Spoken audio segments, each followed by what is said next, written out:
con noi Antonio Viglino, che di professione fa l'avvocato, ma è un esperto di Egitto e di piramidi, ed è venuto qui a parlarci di un libro che si chiama La rivelazione della Sfinge. La prima domanda è: come mai un avvocato poi è arrivato a scrivere un libro su un tema che poi interessa tutti quanti noi? Perché a me, per esempio, la questione dell'Egitto ha sempre affascinato, i segreti delle piramidi hanno sempre affascinato, e quindi è stata poi una delle prime cose che mi ha fatto capire che la storia, insomma, non era sempre come ce l'avevano raccontata, e quindi mi ha aperto un po' gli occhi, ma parliamo di una ventina di anni fa, no? Perché poi anche gli scenari che racconterai forse poi apriranno anche a dimensioni altre che questo tipo di società non è pronta ad accogliere. Sì, ma ho cominciato a interessarmi all'Egitto, beh, naturalmente perché è affascinante di per sé, e poi per fortuna in casa avevo trovato alcuni libri di egittologia, e tra l'altro erano libri di egittologia anche abbastanza esoterica, perché erano di Schwaller de Lubitz, e quindi introducevano già all'Egitto con una certa dimensione di mistero, e insieme a questi ve n'erano altri invece di egittologia seria, e così ho cominciato avendo un quadro abbastanza completo della dimensione dell'Egitto, sia dal lato più accademico, sia invece dal lato più interessato agli aspetti misteriosi. Ma fortunatamente mio papà era un avido lettore. E quindi da questo punto poi ho incominciato a seguire questo filone, e nelle mie letture un libro sull'Egitto, sulla storia non ortodossa, diciamo, ci finiva sempre, e quindi ho continuato a mantenere questo interesse. Capito? Sì, e poi appunto mi è successo che erano esattamente 20 anni fa, perché ho trovato sul computer i file che avevo salvato e che risalivano proprio al maggio del 2004. E leggendo un libro sulla Sfinge che cercava di spiegarmi i misteri, a un certo punto ho poi notato che la pianta del Tempio della Valle, che è uno dei templi pertinenza. Ecco, questi, se possiamo farli vedere, se possiamo far vedere la slide, così almeno vediamo. Ecco, esattamente, questi sono. Aspetta, perdonami, Sì, ma sì, sì, prego, prego. mm, Ecco, questa è la foto che si trova l'immagine che si trova su molti libri. Quella all'estrema destra è la sagoma della Sfinge. Di fronte a destra c'è il Tempio della Sfinge, a fianco il Tempio della Valle, e poi questo è il Tempio mortuario, che qua è spostato in quest'angolino, mentre invece sarebbe, come vediamo nell'immagine successiva, è collegato al Tempio della Valle per questa strada rialzata. Il Tempio mortuario si trova attaccato alla piramide. Ecco, questa è la loro disposizione in scala. Questa è alla sinistra la seconda piramide, quella attribuita al faraone Khafra, il Tempio mortuario, la strada rialzata, il Tempio della Valle in rosso, a fianco il Tempio della Sfinge, e poi qui c'è la Sfinge. Ebbene, ciò che mi cadde sotto gli occhi fu che appunto il tempio che qui, ecco, questo tempio, la pianta di questo tempio sembrava raffigurare un essere, diciamo, comunque umanoide. E la cosa mi aveva così insospettito. Questo mi era successo appunto una notte, mi ero svegliata, avevo guardato, avevo visto questo. E poi il giorno successivo ho visto l'intero disegno, dove anche il tempio mortuario raffigura una figura umanoide. Per cui la strada rialzata sembra proprio il collegamento, anzi non sembra, è il collegamento tra i due templi, e interpretandoli quindi non come piante di templi, ma per l'immagine che essi costituiscono, perché queste sono indubbiamente due immagini antropomorfe, si vede che c'è una prima figura che con una sorta di raggio, ecco, si può dire come si vuole, va a colpire la seconda figura al livello della testa o del cervello. E quindi questo mi ha colpito tantissimo la mia attenzione, anche perché al tempo già avevo letto vari libri di Sitchin o di altri autori, dove sapevo che secondo tradizioni, che sapevo che secondo molte religioni e tradizioni, ovviamente come sanno tutti che hanno letto il libro di Genesi, che l'uomo è stato creato da Dio, dagli dei. Ecco, questo lo dicono tantissime, quasi tutte le civiltà. E quindi diciamo il significato che questo geroglifico, io lo chiamo geroglifico naturalmente in senso lato, che anche se i primi geroglifici, che sono i Serec, erano molto simili come struttura a questi, non, poi i geroglifici sono un pochettino un'evoluzione dei Serec. Ora, questo geroglifico mi sembrava avesse pure un chiaro significato di raffigurare in via diretta l'evoluzione dell'uomo da parte di un essere superiore che intervenne agendo in qualche modo, in particolare sulle capacità mentali di quello che può apparire come un primate. Che io dico e continuo a dire che questo ha l'aspetto di un primate spaesato, perché sarà, a me è sempre dato questa impressione. Vedete, questo sarebbe la figura, diciamo, del pitecantropo e sembra appunto così non molto consapevole, mentre questa, che sarebbe la figura divina, ha un aspetto molto più altero nella forma della struttura.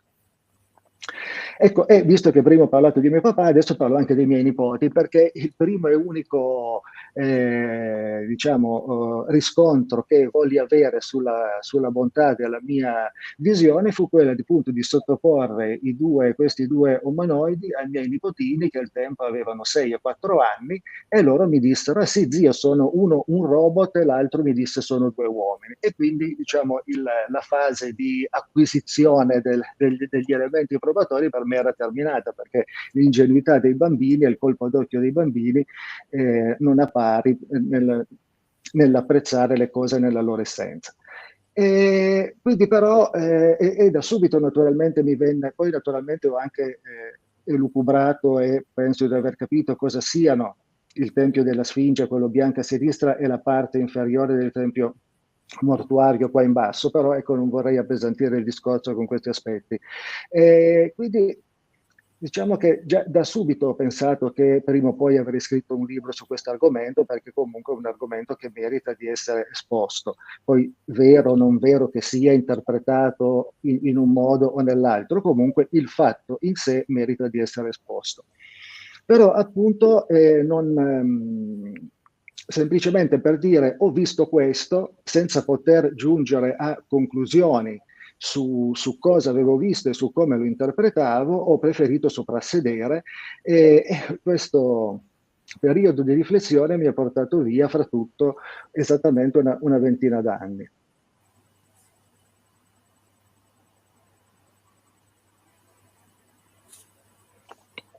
Perché ora, beh, devo dire, non è che io in questi 20 anni abbia sempre solo pensato a questo disegno.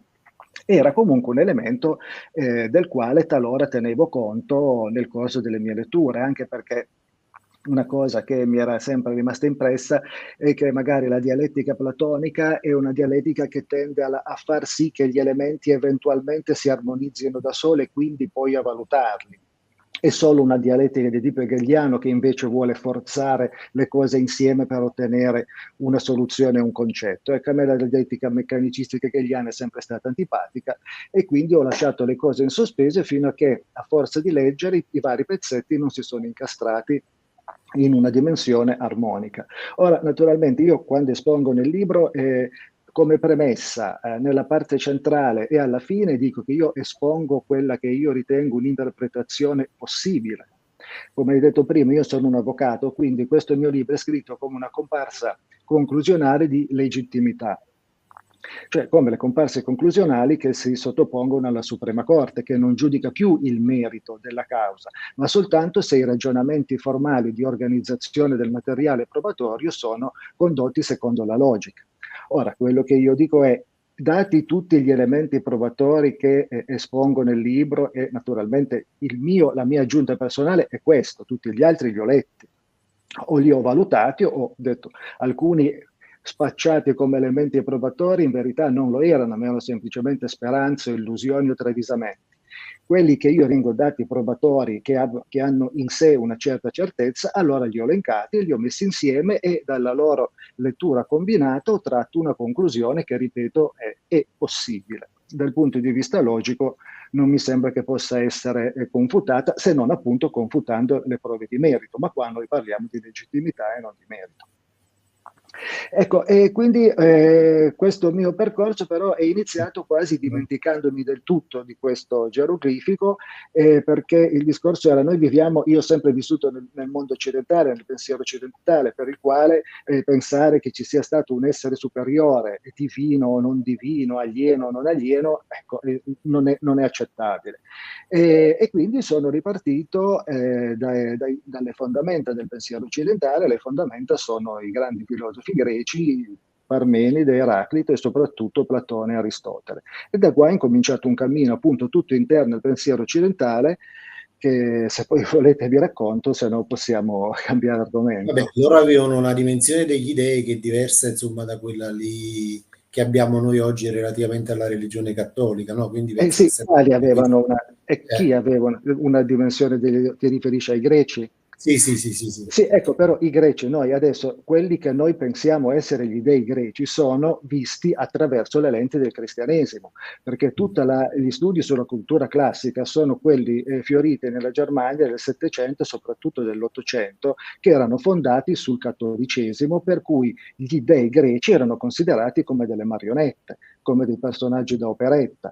Ecco, quindi questa visione degli dei greci che abbiamo noi è già intrinsecamente falsa.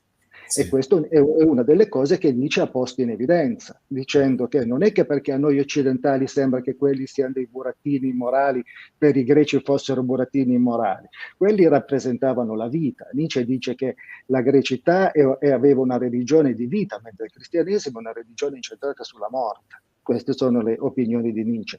Quindi, però anche di questo naturalmente bisogna tenere conto. Già è sbagliato dal mio punto di vista chiamarli dei, perché già la parola dei ha in sé tutta una sfera di significati negativi che derivano dal fatto che se sono gli dei non sono il Dio del cristianesimo, quindi sono idoli e cose che non possono esistere, che sono sbagliate.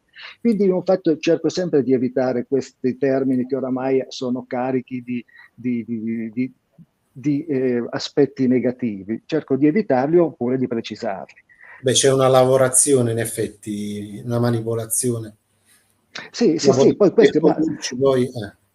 ma insomma sono semplicemente le stratificazioni culturali delle quali però bisogna tenere conto, perché se io interpreto una figura del mondo greco o del mondo egizio che è ancora anteriore, non la posso valutare in base ai miei criteri attuali. O meglio, se la interpreto in base ai miei criteri attuali da un punto di vista materialistico, può andare bene, ma dal punto di vista morale o religioso, allora non va bene, perché metti una forma su una materia che non può recepire quella forma. Bisogna, semmai, ecco, infatti una lezione fondamentale che ho tratto per esempio da Heidegger, che mi ha sempre guidato in tutte le mie scorribande in questi vari testi, è che bisogna ripensare quello che si legge, non semplicemente leggere. Ma questo vale soprattutto per i filosofi. Tu leggi Aristotele, devi ripensare, ripercorrere tu i passaggi logici che ha compiuto lui per capire come funzionava la sua mente e quindi cosa effettivamente voleva dire. Non si tratta di imparare a pappagallo cosa diceva, ma di ripensare e a questo punto ti pone nella sua prospettiva. Questo è un punto molto importante. Parmenide diceva che comunque la verità sta dietro, sta nascosta dietro ai fatti, no? E noi viviamo in Sì, un tipo di società del genere che comunque ha creato un teatro avanti e poi dietro, invece poi per persone come te che vanno a scavare scoprono poi prospettive diverse, perché poi come hai detto tu è una tua prospettiva, una tua sì, idea, certo. e quindi Sì, certo, però scusa, Parmenide mi offre lo spunto per fare subito un parallelo che mi vanto di avere scorto. Parmenide dice che lui viene rapito dalla dea nel proemio, dalla dea Dike, che poi gli dice c'è la verità, che l'essere è, il non essere io non è, ma questo lo lasciamo da parte, e poi gli dice poi ci sono le opinioni erronee dei mortali. E a un certo punto dice che il fondamento dell'errore dei mortali, che chiama broto e che è una forma dispregiativa nel linguaggio greco, è to onomazein, il dare nomi alle cose. Secondo la dea, e quindi secondo Parmenide, l'errore degli uomini è dare nome alle cose. Quando poi, dopo tanti anni, sono arrivato ai testi del Tibet, dei lama e degli yogin tibetani, mi è capitato che praticamente quasi un libro sì, un libro no, ma io parlo di testi di 1000 anni fa come testi contemporanei, c'è scritto l'errore delle persone comuni è quello di dare nome alle cose.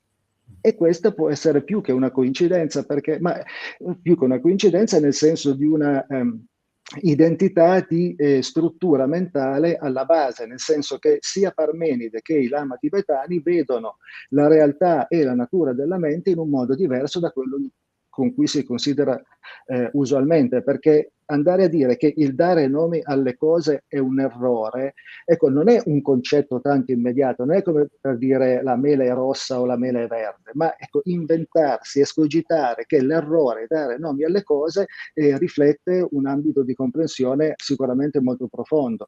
Ma infatti anche su questi aspetti, tra l'altro, è da notare che normalmente gli storici della filosofia si occupano di Parmenide, perdono pagine e pagine a spiegare cos'è l'essere, ma nessuna delle definizioni, come riconosciuto più o meno da tutti, ha senso perché ci sono tantissimi elementi che costituiscono l'essere di Parmenide, ma nessuna definizione riesce a raccoglierli tutti. E quindi poi invece dall'altra parte dell'errore dei mortali praticamente lo trascurano, invece dovrebbero occuparsi prima di questo perché molto probabilmente loro rientrano in questa categoria dei mortali che danno nomi alle cose e vogliono dare un nome all'essere di Parmenide senza avere idea di cosa sia.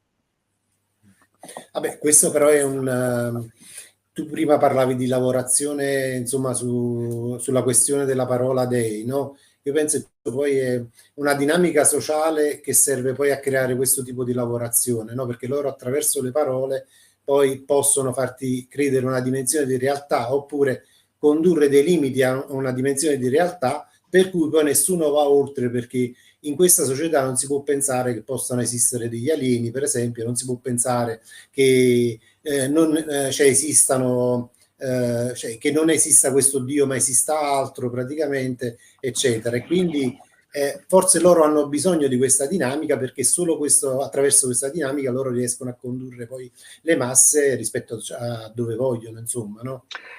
Sì, su questo sicuramente sono d'accordo. D'altra parte, le religioni, e questo mi riferisco sia alle religioni monoteistiche, ma anche alle religioni dell'India, del Tibet, le religioni di tutto il mondo, per quello che ho potuto, per quella che ho inteso io, che è la mia idea, da un lato hanno un nucleo di verità sacre, e con sacre intendo non tanto divine, ma sacre nel suo significato etimologico di separate, di realtà diversa, e poi tutto il resto è religione devozionale in primo luogo per aiutare, perché qualsiasi religione comunque aiuta le persone a cui si riferisce, dandogli comunque delle direttive di vita, impedendo che compiano del male.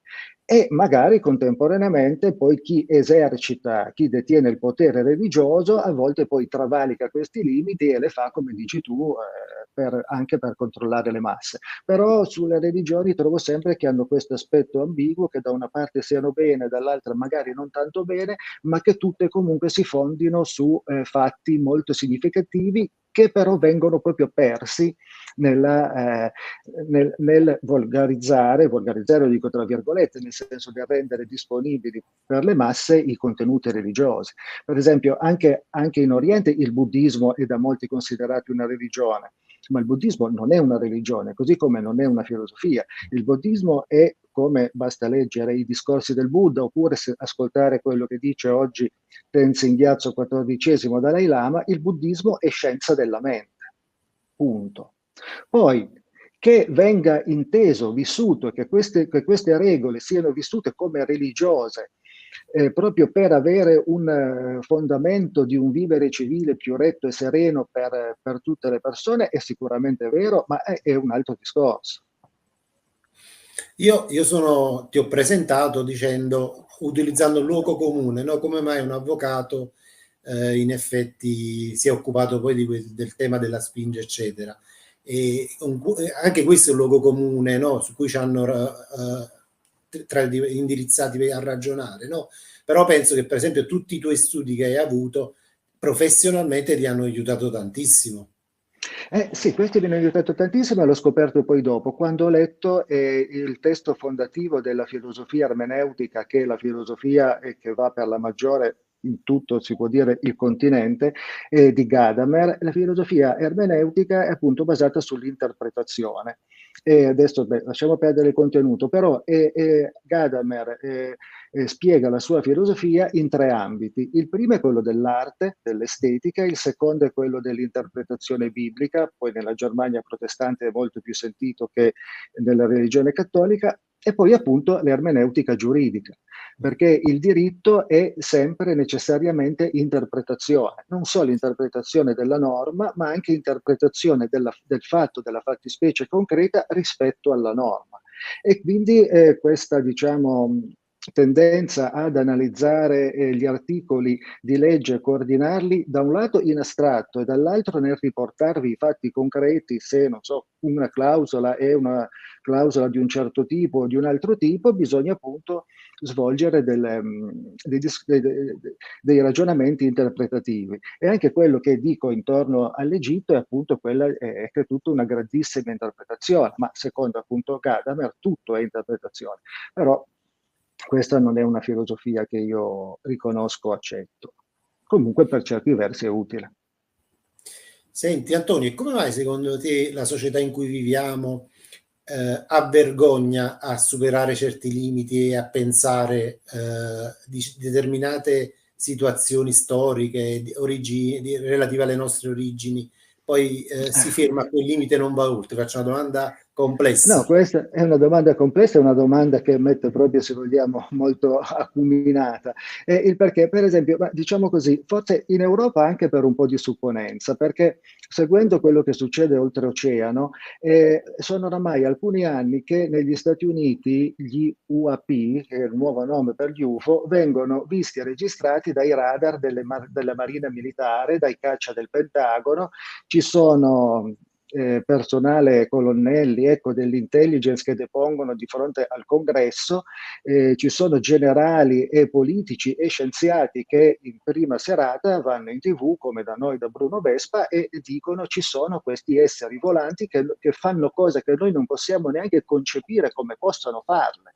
Non è che non abbiamo le tecniche per farle, ma violano quelle che sono apparentemente le nostre leggi, perché passare da zero a velocità infinite noi non sappiamo come potremmo farlo, non è fare un motore più potente. Ecco, questo negli Stati Uniti lo dicono professori universitari, generali dell'esercito e via dicendo. In Europa invece probabilmente per la sua supponenza di vecchio continente, queste notizie sono relegate su siti, blog diciamo, di persone che devono andarsene a cercare, seguirle, perché c'è anche in Italia chi ne parla, però sui quotidiani sono per lo più trafiletti sempre scritti con una punta di ironia e di senso di superiorità. Perché? Ma qua c'è di nuovo il classico discorso. Quindi il fondamento di tutto questo, secondo me, quindi per tornare alla tua domanda, non è un tanto un tabù, nel senso di dire di queste cose non si parla perché non sta bene. È vero però che ci può essere sempre ancora un pochettino lo stigma per chi ne parla, nel senso che se uno parla di certi argomenti viene additato come, non dico visionario, comunque come persona un pochettino bizzarra. Però, ed è anche questo uno dei motivi per cui mi è sempre frenato nell'esprimere, nello scrivere il libro, di parlare di questi argomenti. Però comunque una volta che si debba prendere atto che se la punta scientifica della tecnica militare della più grande potenza mondiale ti dice che ci sono queste cose, non sanno cosa sono, allora non è tanto farsi dei problemi. Semmai si dovrebbe riconoscere che ha dei problemi che non li riconosce. Che non Ecco, li voglio riconosce. dire, là. Perché a un certo punto è... Poi certo, il problema da qua a interpretarli lasciamo perdere, perché non si può avere la minima idea, non si può, ecco. D'altra parte io qua, relativamente a questo mio geroglifico della Sfinge, io mi guardo bene dal dire che questo sia un essere alieno in senso proprio. Anzi, io dico proprio, avverto di fare attenzione a non dire che sbrigativamente, come potrebbe apparire superficialmente, che questo sia un essere alieno, perché può essere così, ma può anche essere in altri modi. Perché, e qua adesso mi aggancio a altri argomenti di cui parlo nel mio testo, prima ho parlato dei tibetani, nelle dimensioni orientali, e parlavo anche appunto della mente. Ecco, le dimensioni orientali si vantano, questo anche vale anche per gli esoterismi occidentali, si vantano ad arrivare a condizioni della mente che sono diverse da quelle della mente razionalistica ordinaria. E in queste ci sono altre prospettive. Ora, io naturalmente non posso sindacare, esprimere se siano vere o false, però dico, oltre anche questo, se vogliamo fare un tipo di interpretazione globale di un fatto che se questo geroglifico, come dico io, è qua da 10.000 anni, ecco, e quindi non possiamo interpretarlo secondo il modo di pensare razionalistico che si è affermato in Occidente a partire da Aristotele, Hegel e via dicendo. Bisogna fare un passo indietro da tutte queste cose. Assolutamente sì, perché se no si resta nella propria bolla e non puoi interpretare una cosa di 10.000 anni fa secondo i tuoi criteri. Perché chi ha fatto questo evidentemente aveva delle conoscenze che oggi non ci sono, ma non solo delle conoscenze, aveva una capacità di produrre conoscenze diverse, perché questo è quello che dicono gli esoterismi, che si può arrivare a un tipo di conoscenza diversa da quella calcolatoria razionalistica, ma non lo dicono solo gli esoterismi, questo lo dice anche, lo lascia intendere Parmenide, lo dice espressamente Platone in tantissimi passi, che la sua filosofia è l'occhio dell'anima che si erge dal fango barbarico e si volge verso l'alto. Nel paragone della linea dice ci sono 4 livelli di conoscenza, la ragione è il terzo ed è insufficiente, poi c'è il quarto che è quello superiore e non può dire cos'è perché la ragione che è inferiore non può descriverlo. E poi per finire Nietzsche per primo e Heidegger per secondo nel secolo scorso, Heidegger a partire dalla fine degli anni 30 praticamente in tutti i suoi libri lui dice bisogna superare la rappresentazione, retrocedere dal dualismo di soggetto-oggetto. Ecco, questo è il cuore di quello che dicono tutti gli yoga dell'India e del Tibet, con la differenza che in Occidente Heidegger è ritornato a questo punto dopo 2000 anni, dopo che lo dicevano i primi greci, ci è ritornato. In Oriente l'hanno sempre saputo. E quindi in Oriente questo retrocedere dalla rappresentazione è soltanto il primo passo e poi ti spiegano tutto cosa fare dopo, se riesci, cosa puoi fare o non fare. Quindi è per questo che io espongo, io nel mio libro non è che, come dico, anche scrivo, naturalmente non voglio convincere, persuadere nessuno, io espongo tutto quello che ho scoperto e offro il materiale perché si possa svolgere un tipo di interpretazione che sia più ampio. Naturalmente in 20 anni io ho letto tantissimi libri e quindi questa è una sintesi di una sintesi, perché avevo scritto un libro prima, poi l'ho risintetizzato in questo. E si riduce quasi ad aforismi.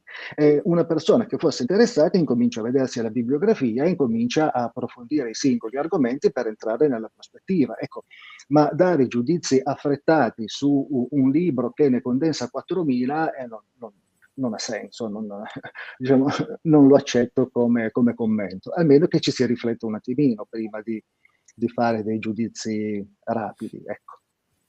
Senti, secondo te questo limite si può definire come bigottismo culturale? Cioè, No, perché no, noi... no, no, no, no, No, assolutamente no, assolutamente no, no, no, sbagliato. no. No. No, no, no, no, no, no, per esempio, ora in India si chiama avidya, che viene spesso, una sua traduzione principale è ignoranza. Ecco, ma ignoranza non è non conoscere delle cose. Sì. Ecco, questa è anche una parola che uso malvolentieri perché oramai è diventato quasi sinonimo di insulto, quindi non ha nulla a che fare con questo. Semplicemente la non conoscenza, cioè l'ignoranza che gli indiani e gli esoteristi dicono, è il non conoscere il proprio vero sé. Se tu credi di essere l'io, allora sei ristretto ai limiti della rappresentazione. E questa solo l'ignoranza. Per esempio, in Tibet ci sono tantissimi yogin grandemente realizzati che non hanno mai letto un libro, in India, in Tibet e via dicendo. Ma queste cose le dicevano già anche i greci.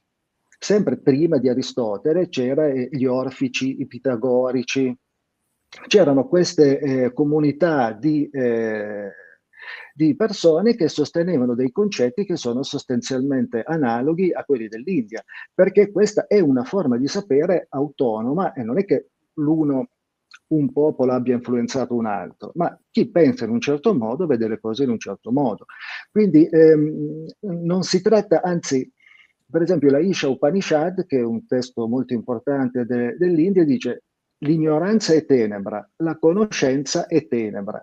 Questo vuol significare che il non conoscere il non conoscere nulla, il vivere rinchiusi nelle proprie credenze è sicuramente sbagliato, ma l'infarcirsi la testa di concetti e di nozioni è ancora più sbagliato perché ti solidifica in queste tue credenze, mentre bisognerebbe essere aperti e ascoltare la voce interiore. Il succo è un pochettino questo, quindi non c'è, ci sono tantissimi metodi, Kundalini e via dicendo, ma sono tutti finalizzati a un conoscersi interiormente. Come d'altra parte, torniamo ai greci, la classica frasettina Gnosis auton, conosci te stesso, viene ripetuta a partire dai sette sapienti, da Socrate, da Platone, da Plotino, il Tempio di Delfi, dappertutto. Se c'è un mantra della grecità è il conosci te stesso. Normalmente viene inteso come un resta nei tuoi limiti, che però diciamo, è un significato abbastanza banale, per dire tutto questo parolone conosci te stesso per poi dire resta nei tuoi limiti un pochettino controsenso. E invece secondo gli esoteristi il conosci te stesso significa semplicemente quello che dicono da sempre in India, cioè che se tu vai a fondo, rientri nella tua mente, puoi trovare delle disposizioni diverse. Che poi sia vero o no, io naturalmente questo non lo so, io mi limito a esporre tutta una serie di punti di vista che ho letto, che ho annotato e che ho trovato convergenti, per cui ne do conto. Vabbè, però già se rimaniamo per esempio a livelli un po' più superficiali, no? E usiamo un po' la logica, quelle figure che hai mostrato mi sembrano, mi hanno riportato un po' ai cerchi nel grano, alle figure nel grano, no? Insomma, Sì, ma oltre alle piramidi in Egitto, cioè io ho visto quelle là in Messico, ma ce ne sono alcune in Antartide e altri luoghi. Cioè noi rispetto a ciò che dicevi, a volte veramente qua siamo in una situazione in cui quello che è logico, no, praticamente viene visto come illogico e quello che è illogico viene visto come logico, perché poi come una persona che pensa come non può, cioè come non riesce a superare il limite quando poi trova conformazioni simili in tutte le parti del mondo, che magari se uno le vede ancora da più in alto, magari hanno anche delle linee incrociate, no? Come tipo per esempio la linea di San Michele e tutta una serie di cose. E allora praticamente veramente noi siamo in un tipo di società in cui quello che è logico è diventato folle, cioè superare un limite e vedere insomma oltre e quindi riuscire anche con le riflessioni che hai portato tu o quelle che hai portato nel libro a vedere che forse oltre che quel limite, come hai detto tu, io non so dare una spiegazione, ma ho visto che comunque c'è un limite, no? Più o meno ho riassunto così. sì, allora, quello che dici è assolutamente giustissimo. E infatti parlo anche di questo argomento nel mio libro. Diciamo, la mia risposta precedente era un livello superiore. Quello che hai detto tu è un livello intermedio. E io parlo di tutti e tre questi argomenti. Ora, che ci siano strutture analoghe in tutto il mondo, oramai basta guardare su internet, lo vedi, ovunque ci sono strutture ciclopiche con le pietre, con angoli pazzeschi, perfettamente incastrati, che gira e rigira, e che da un lato sarebbe stato folle aver fatto a mano, e dall'altro cioè, è impossibile che siano identiche in tutto il mondo. Quindi questa è una prova. Oramai che ci sia stata una civiltà precedente alla nostra che ha lasciato come testimonianza delle strutture ciclopiche identiche è fuori discussione. Ora, il fatto che lo si voglia negare, ecco, questo è un altro discorso che non arriva a scomodare la disposizione della mente, però riflette quello che secondo me è l'atteggiamento filosofico proprio del mondo occidentale. Perché per me è sempre stato importante fare riferimento alla filosofia, perché ho constatato che tutti i modi di pensare comunque vengono espressi in modo sintetico e univoco dai grandissimi filosofi, che sono pochissimi. Poi filosofi che possono piacere o non piacere, però per esempio quello che io vedo adesso nelle scienze è semplicemente l'applicazione di quello che diceva Hegel, che secondo Hegel ciò che è reale è razionale, ciò che è razionale è reale. Tradotto dal punto di vista pratico, quello che tu vedi, tu devi poterlo spiegare in base alla tua ragione. Se tu pensi una ricostruzione e ti piace, quella è giusta. Ecco, ed è per questo che i primissimi egittologi di fronte alla Sfinge e ad altre strutture come Mariette, Wallis Budge e anche mi sembra Maspero, dicevano ci sono opere dell'epoca egizia e ci sono opere anteriori. punto. Per loro non c'era un problema. Poi successivamente si è affermata l'onda lunga della mentalità hegeliana, dove bisognava spiegare per forza tutto, perché la ragione può conoscere tutto e deve spiegare tutto, e allora si sono costruiti la loro griglia in base ai resti del positivismo, al darwinismo che li aveva salvati dall'horror vacui, perché se non li aveva più creati Dio non sapevano da dove arrivavano, darwinismo, e quindi bisognava spiegare tutto quello che c'era sulla base di paradigmi. Sono tutte estremamente semplificazioni, ma anche qua non è bigottismo, non sono cose in malafede, sono frutto di quello che Hegel chiama lo spirito oggettivo di quell'epoca. Adesso lo spirito oggettivo sta anche cambiando e quindi prima o poi magari si arriverà a rendersi conto del fatto che verità evidenti che ci sono dovranno essere riconosciute come tali. Può essere più o meno lungo questo passaggio, però mi sembra di poter dire che ormai si è abbastanza innescato. Sì, soprattutto dal 2020 in poi comunque sono successe una serie di cose Sì. in cui, come dici tu, no, ognuno dava un nome diverso alle cose, no? E cioè per qualcuno 1 più 1 non faceva più 2, insomma faceva altro, e quindi forse il mio 1 è diverso dal tuo 1, è diverso dall'1 di un'altra persona, e quindi poi anche logicamente quando lo andiamo a mettere assieme ci ritroviamo dei risultati diversi. E questo va bene se comunque è un risultato di ricerca tuo, ma se è un risultato di ricerca indotto da qualcun altro che ti porta poi comunque a credere che 1 più 1 fa 5 perché Sì. te l'ha detto quello, e allora è un discorso diverso. E penso pure io che comunque siamo in un periodo in cui stanno emergendo tante cose, e quindi magari parlare di certe cose come le stiamo trattando stasera, no? Ma anche grazie comunque a quei TG di cui hai parlato prima, anche Canale 5 ne ha parlato di UFO, eccetera. Sì. Quindi qualcosa è arrivato anche Sì, in sì, Italia. sì, sì, sì, sì, però con poco, dandogli poco risalto, almeno a quello che mi è sembrato. Sì, comunque sì, certo, ben contento che ciò accada. Sì, sì, sì, sì, sì. E che stavo dicendo? E quindi Sì, sì, sì.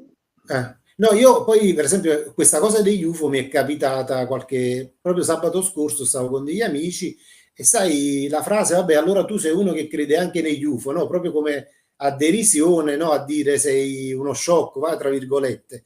E io ho sempre usato una metafora, cioè così le ho risposto, gli ho detto, guarda, ti uso questa metafora che è anche abbastanza profana, no?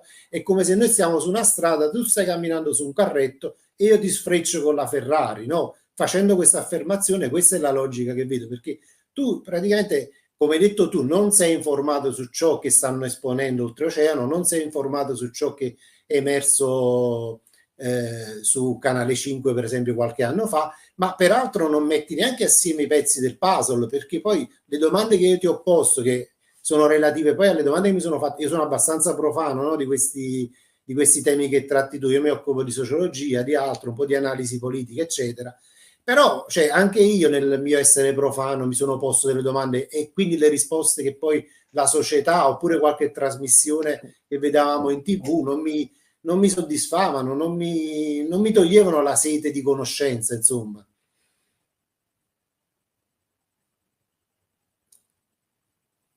Mi Sì, senti? sicuramente. Sì, sì, era saltato un attimo la linea forse. No, no, sicuramente, ma la cosa giusta sarebbe appunto mantenere lo spirito critico aperto e non dire, infatti, ma quello che dici sono d'accordo con te, anche a me è già capitato di sentire dire tu credi agli UFO. No, io non credo a niente. Io se chi si occupa di queste cose, del controllo dei cieli con i radar, mi dice ci sono oggetti che non sappiamo spiegare, io credo a quello che mi dice questo qua. Che se tu mi dici che ci sono degli oggetti di questo tipo, io prendo atto del fatto che ci sono oggetti di questo tipo. Poi non sto a dire che dentro ci sono omini verdi, possono essere qualsiasi cosa. Però non si tratta più di credere o non credere, ma di prendere atto o di non prendere atto.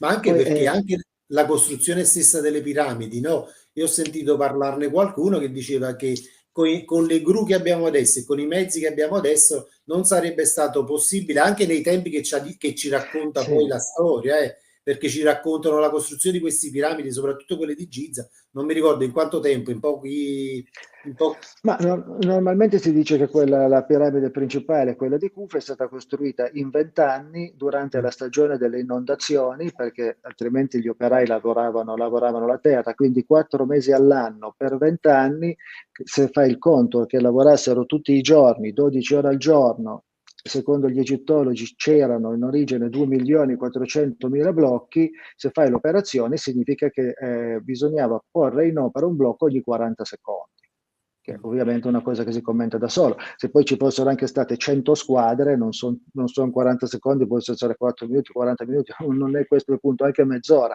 però resta il fatto che è irrisorio. Quindi, ma anche qua ci sono poi se la il ditta discorso. fosse stata italiana, se la ditta fosse stata italiana. Sarebbe riuscita in qualche modo a farla, magari. Però sì, diciamo che sono cose che anche qua non si può giungere a nessuna certezza. Ecco, ma diciamo che un conto, per tornare al diritto, è che se tu sostieni un fatto devi provarlo.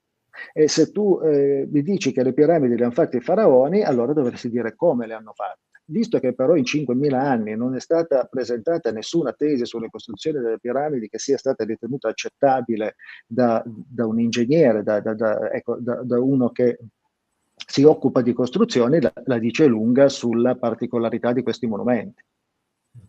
Poi appunto, ripeto, questo per me è un punto d'arrivo, andare oltre, dire chi, come, perché, quando, cosa, sarebbe, cioè, chi lo fa per lo più tira a indovinare, espone una sua opinione, perché ci sono tantissime possibilità e quindi anche fare ecco, però diciamo che quella accademica ufficiale non è più credibile delle altre, ecco. Poi magari è vera in base a usavano qualche marchingegno che non conoscevamo, ma che comunque era un marchingegno che non avrebbero potuto conoscere.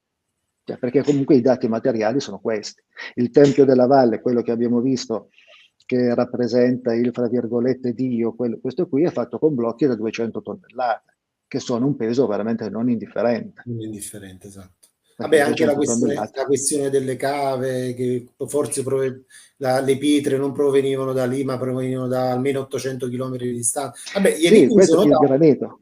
Eh? Sì. Questo? Sì, sì, no, dicevo, il granito arrivava da Aswan a 900 Eh, km, le eh. altre pietre, secondo gli egittologi, arrivavano da una cava proprio vicino alla Sfinge, che però probabilmente pare che non avrebbe potuto contenere tutto questo calcare. Primo, secondo, non si è ritrovato nessuno scarto di scavo e né le rampe per eventualmente trasportare questi blocchi, quindi anche questo è molto dubbio.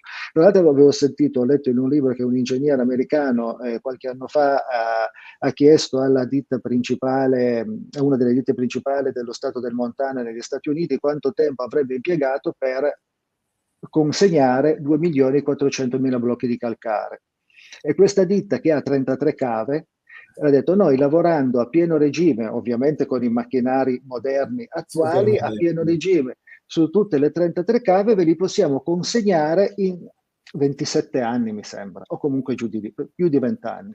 E quindi adesso voglio dire, come fai senza scalpelli, senza niente a fare l'Italia? Questo mi sembra un pochettino, diciamo, nell'Ottocento era accettabile, adesso forse lo è un po' meno. Poi ripeto, per quanto ne so io, poi magari è vero, però diciamo che lascia più che qualche dubbio.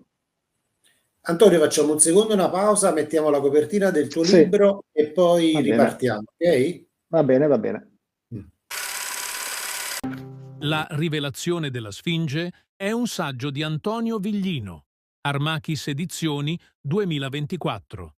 Si tratta di uno studio sui tre templi che costituiscono l'area delle piramidi e della Sfinge a Giza, che gli egittologi identificano come il complesso funerario in onore del faraone Khafra della quarta dinastia, ma che il saggio in esame ritiene, invece, il progetto della creazione dell'uomo da parte di esseri superiori.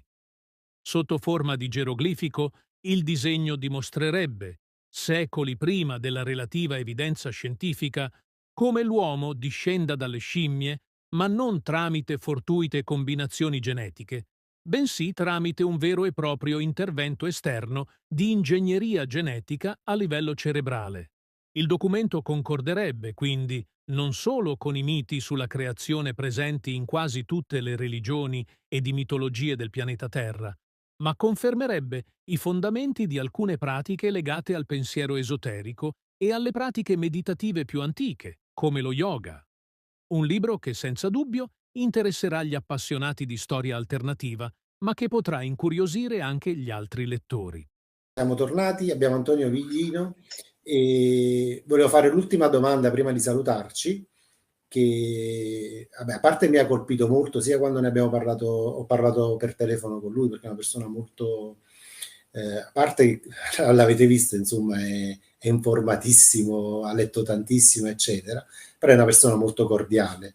E la domanda che mi ha incuriosito poi è quanto poi l'uscita di questo libro possa averti cambiato in qualche modo la vita, sia in termini, perché a me per esempio l'uscita dei miei libri un po' qualcosa l'ha fatto, no, nella mia vita, un po' anche perché comunque andando un po' contro sistema, contro quella linea, comunque qualcuno storce il naso rispetto a ciò che è Beh. scritto, anche tra gli amici.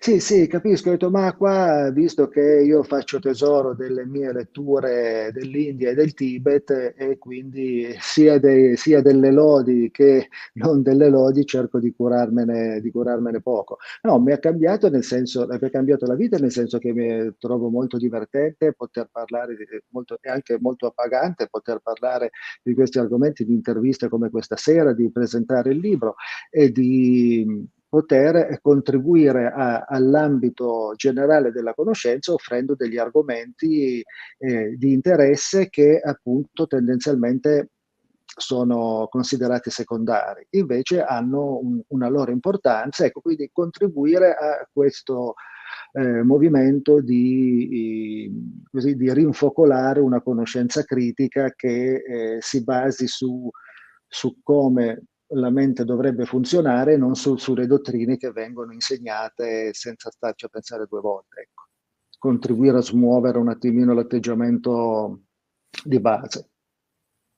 Senti, prima hai parlato relativamente a una sorta di risveglio di massa, no? Rispetto a dei temi, rispetto a delle domande, rispetto a superare quella linea e iniziare anche Sì. noi a vedere come, No, come vedi insomma il prossimo futuro rispetto a questo? Perché no, il risveglio di massa lo vedo come una cosa impossibile, nel Mm. senso che comunque, secondo tutte le varie dottrine, eventualmente il risveglio è una cosa individuale. Per esempio si dice che anche il Buddha, Buddha significa il risvegliato, colui che poi ha dato il giro alla ruota del Dharma, che ha fatto ripartire tutto il movimento spirituale in India, ebbene anche lui non poteva, magari non voleva o comunque non poteva risvegliare una singola persona o gruppi di persone, perché questo procedimento di risveglio deve essere un mutamento interiore, non può essere indotto a forza. Infatti, per esempio, ecco, una cosa che ho notato è che alcuni mi dicono che, ma io sono d'accordo con questo, che quando parlo, quando spiego questi argomenti tendo a essere molto sferzante e sbrigativo, ecco, e così punto.